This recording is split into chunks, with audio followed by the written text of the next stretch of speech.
aircraft did something like this, or the aircraft regained a climb position or climb attitude, then what the trim is for, when you are pushing the buttons, switches on the control yoke, and you want to hold a set attitude, so you want to maintain a descent at the same constant attitude, constant pitch, then if you let go of the control yoke when the aircraft is perfectly trimmed to that attitude, to that pitch, then it will stay at that pitch after you have removed the control pressures. In order to put the nose down, you have to apply a control yoke pitch down pressure, pushing on the control yoke or stick to push the nose down. And if you let the nose go, or let the stick or control yoke go, the airplane would go back to where it was trimmed to. If you wanted to hold that new trim down position or pitch down position, then you trim the trim tab on the elevator to hold that position, whether you let go of the stick or control yoke or not. Because it's electric in this airplane, it might not move when you attempted to push the nose down with the trim. Trim didn't move, then you might have to push the reset button to get that trim to operate again. These are V speeds, and this is velocity, normal operating speeds, structural cruising speeds, and they are speeds that are actually warnings to make sure that you don't damage the aircraft. This one, VNO, is another representation of that speed I was talking about earlier, maneuvering speed, maximum normal operating speed. If you yank on the controls real hard, you won't do damage to the aircraft if you are at or below that maneuvering speed. On this aircraft, that speed changes based on how heavy the aircraft is. Here they're saying maneuvering speed, if you are at 2,900 pounds and below, you can yank on the control yoke as high as 174 knots indicated airspeed. VNO is maneuvering or max structural cruising speed. They also call it maneuvering. If you are if you're heavier than 2,900 pounds, up to 3,017 pounds, you don't want to be going that fast to yank on the controls. Same thing here, if you get heavier than that, that speed goes down even less. We'll talk about maneuvering speed, and we'll talk about it in relation to this airplane a little bit more to get that more precise. Fuel tanks. This airplane is a little different from others because it has been modified to have a bigger engine, and because it's a bigger engine, it's going to require more fuel flow, and new tanks have been added to give that additional fuel capacity so that we have approximately the same endurance or more endurance than the aircraft had from the factory. The fuel tanks, or the indications of the fuel tanks, typically they are in each wing of the aircraft. The tanks are in each wing. This aircraft has an auxiliary tank also installed in each wing. And sometimes they'll call them aux tanks, AUX. Sometimes if they function as a integral component of that same fuel tank that was originally in that wing, they might not distinguish it as an auxiliary tank, because the fuel that's in it might flow into that initial tank or the original tank without any valves or any other controls or restrictions, so that you don't have to select it as an auxiliary tank or as a reserve tank. One thing you'll learn, and hopefully you'll learn it from other people's experience, I wish I was more, I wish I had given more attention to this. I was in a small aircraft once, and these gauges were indicating different, but almost like they are now. This one indicates almost 3/4 full. This one indicates a little above half full, and they're indicating in gallons here. A lot of gauges indicate in pounds, fuel pounds. Small airplanes are typically gallons. But because these two gauges are indicated differently, it doesn't mean that they are wrong. You know, you might have more fuel in that right wing sitting on the ground here than you do in the left wing. But it also could mean that they are wrong. Most pilots try to keep a matched fuel load so that you don't have a heavy right wing, as this would cause, and that the aircraft would have to be trimmed with rudder or aileron trim to raise that right wing so that the airplane wouldn't continue to turn if it had a heavy right wing. It might keep losing or drifting away from the heading you're trying to maintain, from the direction you're trying to fly with on your compass. That compass, by the way, is an initial reference. You don't typically fly with the compass, but you do use it to set your other instruments too. And you fly with those other instruments. But if this was a right wing heavy aircraft, because of the difference in fuel load, it might make a right turn, a slight right turn, if you didn't maintain that heading or didn't keep control pressures on the control yoke to keep that heading maintained. As we talked about earlier with trim, we were talking about pitch trim on the control yoke. To maintain a heading, you might want to raise the heavy wings aileron. You might want to raise the heavy wing, rather. The ailerons are here on the outboard trailing edge of the wings, and they move opposite each other, meaning that if you were wanting to raise that heavy wing that had too much fuel in the right wing, or more than the left, then you'd have to turn to the left on the control yoke. And when you did turn to the left, this right aileron would droop a little bit at the trailing edge. The left aileron would actually come up. So they do the opposite of what the other one is doing. When you turn left, the right aileron drops, the left aileron goes up to give more lift on this wing to raise that right wing. And if you flew that way with those two ailerons deflected like that, you would cause more drag, meaning that you'll have to burn more fuel, and you would also have to hold your control pressures on that control yoke in a left turn or left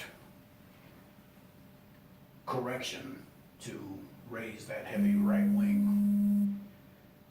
The function of trim, and some airplanes have aileron trim, some airplanes have pitch trim, some airplanes have all three, pitch, aileron or roll trim, and also rudder trim. But if this aircraft has aileron trim, you would turn the aileron trim to raise that wing for you. And you wouldn't have to hold the control yoke deflected to the left to keep that wing up. The actual device that's being moved by the roll trim would be a trim tab on the aileron. I know you can't really see this, but there is a little tab here that would deflect by itself. And in order for this wing to be lifted, you would want to move that aileron down, and in order to cause that with a trim tab, then that trim tab on the trailing edge of the aileron itself would have to trim up, would have to deflect up to drop this aileron and pick this wing up. That would be the only amount of drag that would be in the airstream. Be a little less, I shouldn't say the only, but it would be less than holding the full aileron down and deflected. it would burn a little less fuel, the aileron would still be deflected to an extent, but the pilot would not have to hold that trim or hold that correction in manually for the whole flight. So, talking about a heavy wing, that's what that would result in. Here, it's saying that we have a 27 gallons at 3/4. Full on this aircraft, I believe is, we'll have to get to that. By the way, this is something that you do want to know for the aircraft that you are going to fly. I don't expect any of you to fly this particular aircraft. I didn't go through the POH here for the purpose of teaching you numbers. But the aircraft that you actually do fly, that you intend to fly when you get to the point of being ready to select and begin to actually start your flight training, you do want to have the POH, Pilot Operating Handbook, for that aircraft serial number, the exact POH for that exact same airplane. And you want to study the POH to know that maximum fuel capacity in this left wing is 36 gallons. Maximum endurance at this power setting is 4 hours and 22 minutes. You need to know exactly how long this plane can fly, what its performance specs are. You need to know the POH exactly for that particular airplane, even in order to get signed off to do your solo flight. You need to know that POH. Do not just study an arbitrary POH for a Cessna 172 or for a Mooney M20K without having that POH designated for that exact airplane and serial number of airplane, because this is an M20K that has been modified. So the POH, if you used a POH from another M20K Mooney, then that other M20K engine might be the same original manufactured engine, not this high power engine. And those numbers don't match. Performance doesn't match, endurance doesn't match, fuel flow doesn't match, power doesn't match, climb to altitude doesn't match, air speeds don't match. So get the POH for the exact airplane you're flying. Study that particular POH and all of its equipment in the aircraft. Know it by heart. Other things about gas tanks. I was going to say I was in a small plane and the indicators were about like they are now. And I really didn't feel very, very confident in those gauges. And these gauges should really be treated as though they're not there. Meaning that you should know the fuel levels in your aircraft by opening the fuel tank covers and sticking a dipstick in there and finding out exactly what that fuel level is in each of your wings at a level attitude on the ground. That dipstick should be marked off in gallons or whatever indications you want. If you prefer pounds of fuel, that's up to you. But these gauges should really be treated as though they're not there. They use the dipstick and fuel burn calculations to determine what your fuel levels really are. Like I was saying, I was in a plane like this and I was running on both tanks. Fuel was being drawn from both tanks at the same time with the fuel selector selected on both. One tank was going down, burning fuel faster than the other. And I wanted to find out just what these gauges were actually telling me, because I didn't trust these gauges and don't trust your gauges. The gauges I really should be treated as though they were not there.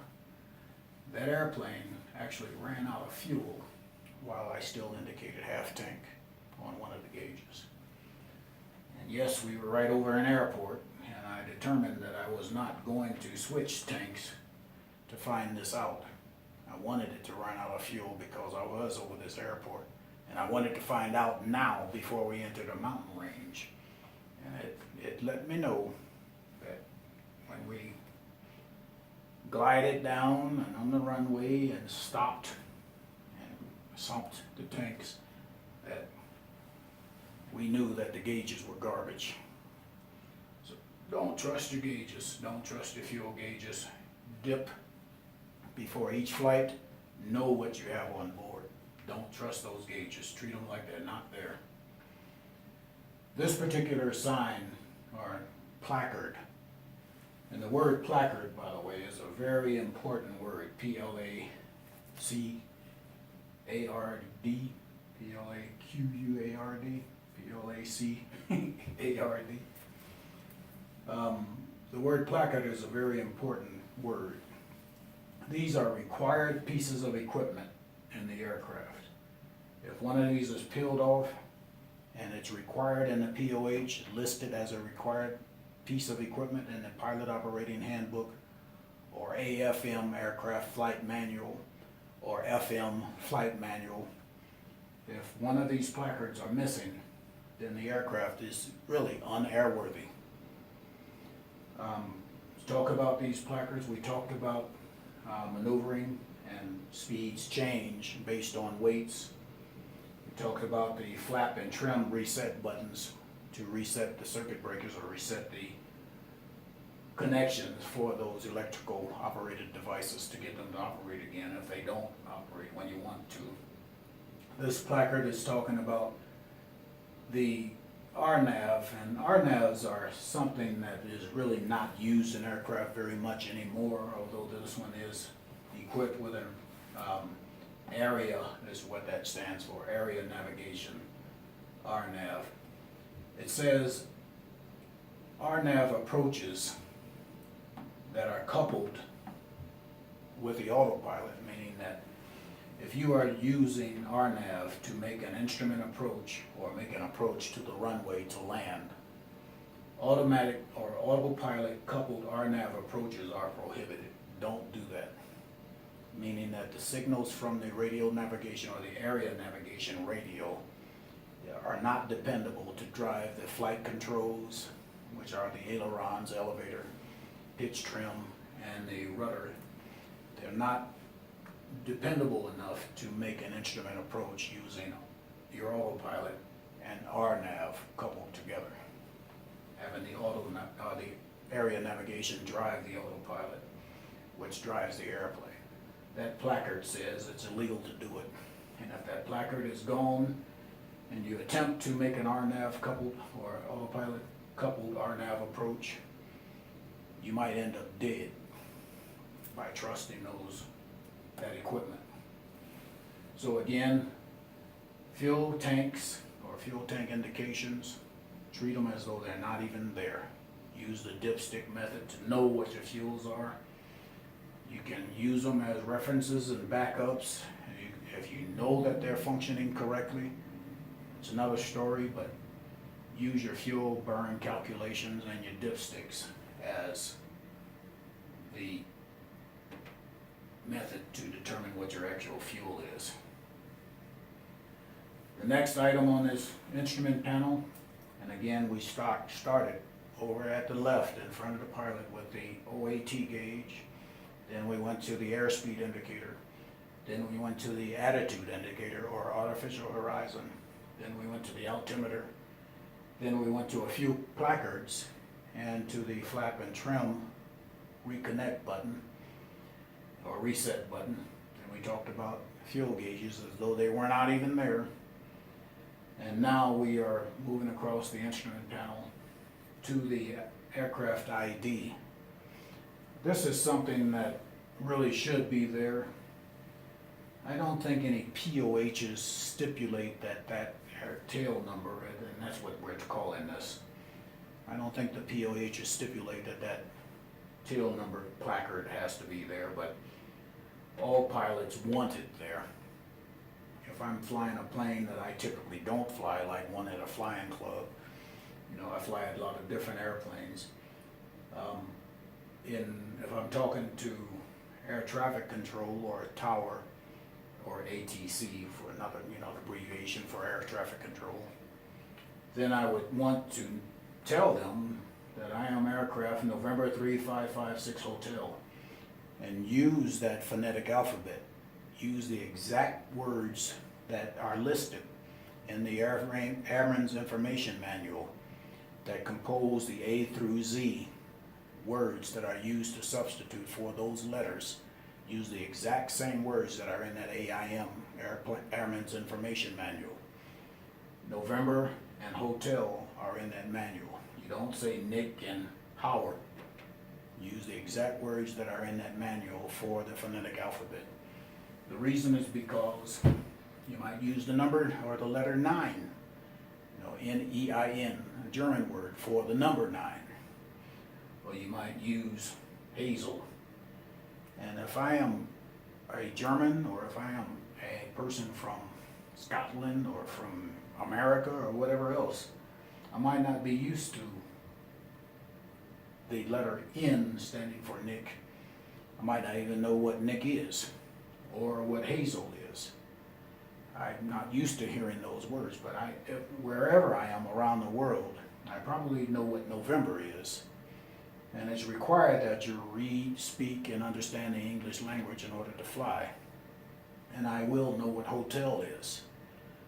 All of the alphabets, all of the letters, all of the words in that phonetic alphabet in the AIM, Airman's Information Manual, are words that have been selected because they are words that are familiar to almost any nationality. And they are English. So again, if I'm speaking to air traffic control or a control tower, let's say I'm on the ground and I'm getting ready to listen to ATIS, Automatic Terminal Information Service. I'll listen to Information Bravo. This is the second series of broadcasts from this recorded message, and it's been updated from Information Alpha. Alpha Bravo Charlie is the next one for a new update, for a new weather change or a new runway change for this particular airport. So I'm sitting on the ground before I even start up, and I might have turned on the radio master switch and the aircraft master switch, not in that order, but battery master and then radio master or avionics master, and tuned in to ATIS, Automatic Terminal Information Service. I listen for all the information that ATIS has given me. It'll be things like, it'll give me an altimeter setting of say 29.78. You'll tune that into your altimeter to get the MSL indication that your aircraft is sitting at for this particular location while you're sitting on the ground above mean sea level altitude. Your altitude above ground, or AGL, above ground level, is 0. You're sitting right on AGL, sitting right on ground level. Your MSL altitude might be 5,520 feet. Then you might get the winds, and they usually say winds are coming from a direction, from a direction is what I want to emphasize here. Winds are from, say, 030 at 12 knots. Usually wind is from direction and speed in knots. They'll identify the ATIS typically first. This is Centennial Aircraft Information, or ATIS Information Bravo. Winds from 030 at 12 knots. Weather around the airport might be clear and unlimited visibility. They might say what the weather is around the aircraft, around the airport. They'll say landing and departing runway 22, let's say. And that means that when you are on runway 22, you would be pointed at 220 degrees on the azimuth of the compass rose, or the azimuth on the compass. If you were pointed at 220 degrees, if north was 0 or 360, 220 degrees would be to the right of 180 degrees. Let's say I'm pointed north right now, and I turn 180. I'm pointed at 180 now, 190, 200, 210, 220. I'd be taken off pointed to the southwest. Not west, but to the southwest.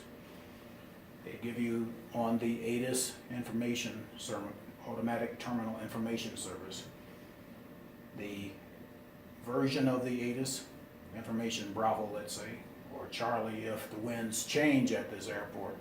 So they have to change to the reciprocal or the opposite of 220, which on the compass, if we can get back to it, if 220 was here, this is 210, this is 220, the reciprocal is the opposite. It would be here, 34 or 040. This would be 010, 020, 030, or 030, 040. If the winds changed at that airport so that you're not taking off into the wind again, then they would change the runway that you're taking off and departing on so that you would be landing and taking off into the wind as much as possible. Again, so I'm listening to ATIS while I'm sitting on the ground before I've started up the engine, after turning on the battery master or master switch for the aircraft, and then the avionics master, and then tuning into the ATIS on my radio, Automatic Terminal Information Service.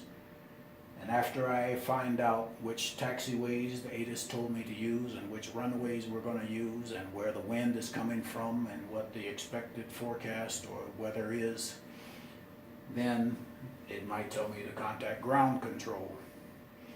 So I dial in ground control with my radio and I call ground control.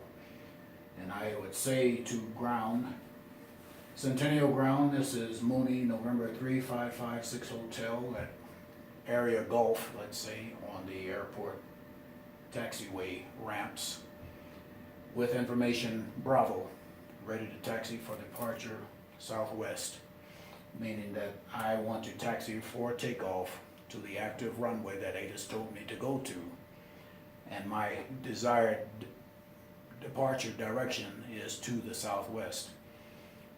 Let's say it told me to taxi to runway 22, and I did taxi and I got on the runway after it told me, well, let's say that we talked to ground control, told them I have information Bravo. They tell me to taxi to runway 22. When I get to runway 22, I do my engine run up, my checkout, make sure it's running powerful and normal. I change my radio frequencies to what I expect to talk to next after departure. And I select a fuel tank that I want to burn fuel from on this takeoff and first initial portion of this flight. And I do a run up. And after I've done my run up, this particular airport requires that you tell ground control that you are ready for departure. Then this ground control will tell you to switch over to control towers frequency, air traffic control towers frequency. And then you would switch. Roger, 3556 Hotel is going to tower. Then I tune in the air traffic control tower and then say, Centennial Tower, this is Mooney November 3556 Hotel, ready for departure on runway 22. He might say hold short, aircraft landing, aircraft on final for the same runway. And I've already told ground control that my desired direction of departure is southwest. And tower now knows my desired direction of departure also. But if they don't, you might update them again. And you don't assume things, never assume anything, ever. 220, as we specified before, as we said before, is really pointing southwest already to, northwest, rather, I'm sorry. 210, let me get my headings right. This is north, this is south. 220 is southwest. I'm used to this N being up here at the top of this gauge. This compass card sort of confuses things. So if you turn it, put the N there, you'd be fine, but don't get confused like that. Be thinking. This is north, this is south, this is southwest 220. If I'm on the runway, call 22, or I'm going to taxi onto the runway for departure, I will already be pointing southwest on my departure if I want to go southwest. So I've gotten ATIS before startup. I know it's Information Bravo. I know which runway they're using. I know the winds and direction, the speed and direction. I know that they require that I notify ground that I'm ready for departure on runway 2 on the active runway. And then ground tells me to switch over to control tower, and I call Centennial Control Tower using the phonetic alphabet in the AIM. Don't say Nancy 3556 hot trot. Don't say stuff like that, because they won't be expecting those words. We don't want to cause confusion. We want to say what is easily digested and flows. Traffic around this particular airport is the second most busiest airport, small airport in the United States. Used to be the second most busy airport in the world. So you don't want to stay on the radio for any longer duration trying to find out, did you say Fancy or did you say Nancy, or where are you now on the field, or did you say you want to take off on runway 22, and they would rather you say 22 rather than 22. So don't stay on the radio any longer than is necessary to get the point across. Get the point across fast and get it across. Okay, Mooney, November 3556 Hotel, go to Air Traffic Control Tower, Roger ground, 556 Hotel, going to tower. Switch over to tower. Centennial Tower, this is Mooney 3556 Hotel, ready on 22 for southwest departure. Notice I said southwest again. It's my desired direction of departure. I didn't rely on ground control to tell tower that I wanted southwest departure. And tower might have said, hold short, Mooney 3556 Hotel, hold short, aircraft on final. And after the aircraft lands in front of me, and I'm pointed parallel to the runway right now, and say the runway is this way, going that way, and 22 would be in that direction. Then tower would say, okay, when that aircraft is cleared of the runway, and he wouldn't be talking to me here, but after that aircraft is cleared of the runway, he'd say November 3556 Hotel, taxi into position and hold, or he might say clear for takeoff on runway 22. Straight out departure, he might say, or southwest departure approved. He might say taxi into position and hold, because